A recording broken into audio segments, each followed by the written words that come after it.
Здравейте, ние сме от професионална гимназия по земеделие Стефан Цанов от 10 и 11 клас. Намираме се в красивия град Брага на практическо обучение по програма Еразъм Плюс.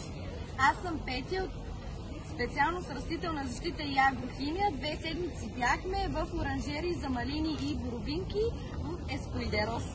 Аз съм Елица и през тези 2 седмици придобихме практически умения за борба с плевели и неприятели и работа в екип. Аз съм Меги и през този период се сработихме изключително добре с нашия наставник Жоаким. Аз съм Милица и доста често комуникирахме на английски език. Здравейте, аз съм Невена. Аз съм Мария. Ние сме специално селски туризъм. През тези 2 седмици в хотел Касалата в град Лаго ние придобихме важен опит и важни практически умения в областта на хотелиерството. Ние помагахме на персонал в различни области и общувахме с тях чрез английски. Аз съм Ивета. Аз съм Стив. И ние сме ученици от 11 клас, специално системно програмиране.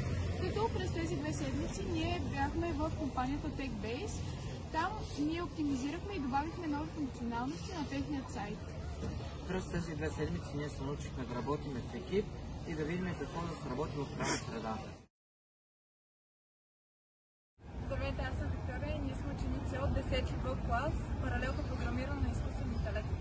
Аз съм Влади и изградихме рекламни материали за социалните мрежи като YouTube, TikTok и Reddit.